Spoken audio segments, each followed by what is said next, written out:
So, day off ko ngayon at pupunta akong Tukmani kasi bibili ako ng something. So, sagutin natin yung comment ni March 28. Parang nakakatakot dyan, ma'am, puro forest dyan. Actually, guys, hindi naman talaga nakakatakot. Pakita ko sa inyo. So, dito yung ano namin, diba? Ito yung lugar namin. So, ito yung sinasabi ko na parang mga kahoy-kahoy nung gabi na hindi masyadong klaro. Ito guys, yung daan. Diba dito yung apartment namin. May mga kahoy-kahoy siya, pero may mga ano din naman, mga apartments. So, kumbaga okay lang. Sa gabi lang talaga siya parang nakakatakot tingnan kasi nga madilim. So, yan guys. See? Ang gloomy ng panahon ngayon, no? Pero alam niyo, ano na, 11:30 na ng umaga. Pero ganito talaga pag December, gloomy.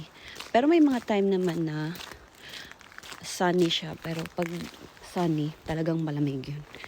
So ngayon, 1 lang ata. 1 degree. So dito ako dumaan nung time. So ngayon papunta tayo. At yan yung sinasabi ko na yung malaki na forest. Mahaba yan, hindi ko alam hanggang saan.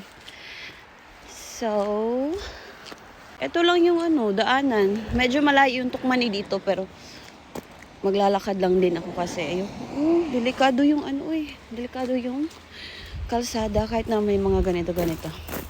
Alam niyo ba guys, yung mga bato-bato na to, nilalagay pa talaga yan kasi pag wala yan, marami nang dito na maaksidente. So, imagine niyo yung budget ng government namin dito sa Lovisa. 'Di ba?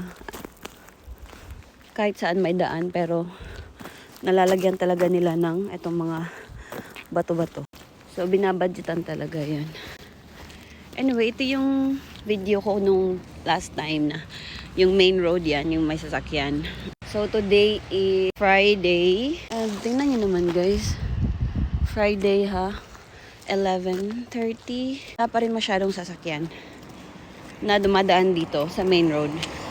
So, kung ikaw yung klase ng tao na yung introvert ay yung masyadong crowded na lugar, okay na okay ka dito. Kasi yung mga tao din dito guys, introverts din sila. So, yun na nga, kung introvert kayo, talagang magugustuhan nyo ang lugar na to. Kasi peaceful talaga siya guys. Fresh pa ng hangin ha. Sa sobrang daming kahoy dito, mas marami pa atang kahoy kaysa tao dito. Kasi I think sa Lovisa, yung yung population is around 14,000. Tingnan natin kung hindi malilinis ang lungs nyo dito sa sobrang fresh ng hangin. Tsaka makakapag-exercise ka rin like walking, biking. So, malapit lang yung kainan. Hindi masyadong need mo na mag-travel. Kasi andun lang talaga siya sa center, mostly. So, nalalakad mo siya kumbaga. Pero itong Tukmani guys, parang to. Ang layo nito. Pero, mas malapit siya sa apartment namin compare sa center.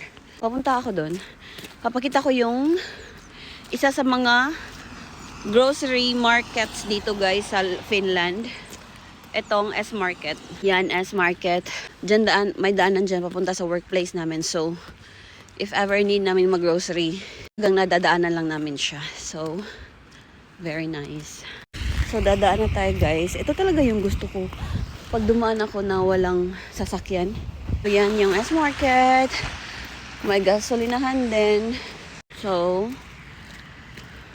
ito yung S-Market, diba? Ito, forest. And then another forest there. So far guys,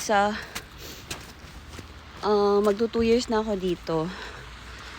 Ang nakita ko lang na mga wild animals na andyan sa forest ay yung typical na rabbits, squirrel. May din ako nakita, may deer. 2 sila. Deer. And then may nakita na akong ahas sa daan. Pero maliit lang siya. Ano pa ba? Yun lang naman so far. At saka, ang kagandahan kasi dito guys, pag summer, marami kayong makukuha na blueberries. Dito kami, minsan nagkumukuha, oh, dyan. Malapit lang yan sa workplace namin. Pero anywhere guys, anywhere na may blueberries na nasa forest, pwede kayong kumuha, no need na kayong mag-ask ng permission. Kasi nasa batas nila yan na anything na nasa like forest, like hindi private kumbaga na lugar, pwede kayong kumuha ng blueberries, kung ano man yung mga fruits na andon, like mushrooms also. Pero be careful lang pag kukuha kayo ng mushrooms, kasi ako ayokong mag mushroom picking kasi hindi pa ako like knowledgeable kung ano yung mga, hirap ang daan dito ano yung mga mushroom na edible. So, pass muna ako dyan. Punta akong Tukmani guys, kasi nga, bibili ako ng humidifier. Kasi yung window ko, nagmo-mold siya, diba? Kasi nga, nagmo-moist siya sa loob instead na sa labas. So, bibili ako ng humidifier. Tingnan natin kung may magbabago. Kasi yung napansin ko, grabe ang kati ng dandruff ko. Kinakaspa ko dito guys, super. Kasi doon sa dati kong apartment, wala naman. Dito lang. And then may time din na yung ang kati ng lalamunan ko guys, pag gumising ako randomly sa like umaga or hot like kadlawon ba.